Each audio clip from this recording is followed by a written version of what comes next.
Assalamualaikum warahmatullahi wabarakatuh. Perkenalkan, nama saya Putri Damina Mazakia. Saya dari kelas 10-6. Hari ini saya akan membahas tentang bioteknologi tapai singkong. Mari kita mulai pembahasannya. Hari ini saya akan membahas ada 7 materi. Yang pertama ada tujuan, lalu dasar teori, alat dan bahan, langkah-langkah, eksperimen, hasil, dan yang terakhir adalah kesimpulan. Tujuan saya membuat ini adalah yang pertama untuk mengetahui cara pembuatan tapai singkong. Yang kedua, dapat mengetahui proses fermentasi. Selanjutnya ini ada dasar teori dari tapai singkong. Tapai singkong adalah makanan tradisional yang populer di Jawa. Tapai singkong ini dikenal sebagai peyem dalam bahasa Sunda. Tapai singkong ini adalah tapai yang berasal dari ubi singkong yang melalui proses fermentasi.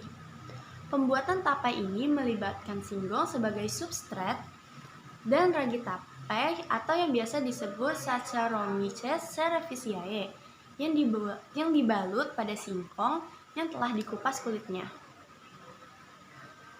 Selanjutnya, alat dan bahan yang diperlukan. Untuk alat, ada panci untuk mengukus, pisau, baskom, serta sendok. Bahan-bahannya ada 1 kilo singkong, 1 keping ragai tapai, dan daun pisang secukupnya. Proses pembuatan tapai ini. Yang pertama, potong singkong sesuai selera. Yang kedua, kupas bersih kulit singkong lalu dicuci bersih singkongnya menggunakan air bersih dan ditiriskan. Yang ketiga, kukus singkong hingga matang. Proses ini membutuhkan waktu sekitar 15-30 menit tergantung dengan ukuran singkong yang dikukus dan kukus hingga 3/4 matangnya. Yang keempat, singkong yang telah matang angkat lalu ditaruh di baskom hingga menjadi suhu ruang. Yang kelima, setelah singkongnya dingin, masukkan 1 keping ragi yang sudah dihaluskan lalu aduk dengan rata. Yang keenam, bungkus singkong yang telah tercampur dengan ragi ini menggunakan daun pisang dan ditutup hingga rapat, lalu didiamkan hingga 2-3 hari. Catatan. Yang pertama, ragi dalam pembuatan tapai ini sangat berperan penting. Dengan ragi singkong akan melewati proses fermentasi. Selama pembuatan tapai, terjadi fermentasi amilum menjadi glukosa, kemudian glukosa akan menjadi alkohol. Lalu, ragi wajib ditaburkan dalam keadaan dingin, karena jika ditaburkan saat keadaannya panas, sel-sel ragi akan mati sehingga tidak akan melakukan fermentasi.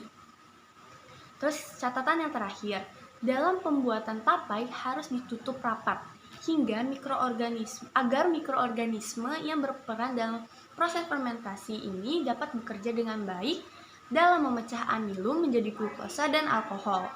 Proses fermentasi tidak membutuhkan oksigen atau berlangsung secara anaerob. Berikut ada 5 foto yang saya taruh di bagian eksperimen. Foto pertama yaitu saat mencuci bersih singkongnya dengan air bersih. Foto kedua yaitu saat mengukus singkong ini. Yang ketiga adalah saat ragi dibalurkan ke dalam singkongnya. Yang keempat adalah ini proses penutupan daun pisang. Dan yang kelima adalah hasil dari singkong yang telah didiamkan selama 2-3 hari.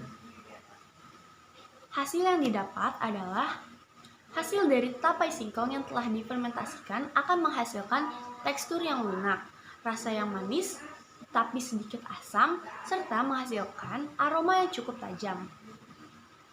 Selanjutnya, kesimpulan. Jadi, untuk membuat tapai singkong, kita perlu melewati proses fermentasi, yaitu proses pemecahan atau hidrolis pati menjadi glukosa secara anaerob oleh beberapa mikroorganisme yang ditaburkan ragi dan didiamkan selama 2-3 hari. Sehingga tapai akan terjadinya perubahan tekstur, aroma, dan rasa. Sumber materi yang saya ambil yaitu sumber pertama adalah Wikipedia, sumber kedua ada Scriptdeep, Sumber ketiga adalah laporan hasil tapai singkong saya waktu saat saya kelas 9. Terus, yang sumber terakhir adalah channel YouTube. Nah, mungkin sekian adalah presentasi dari saya. Jika ada kurangnya, saya mohon maaf. Wassalamualaikum warahmatullahi wabarakatuh.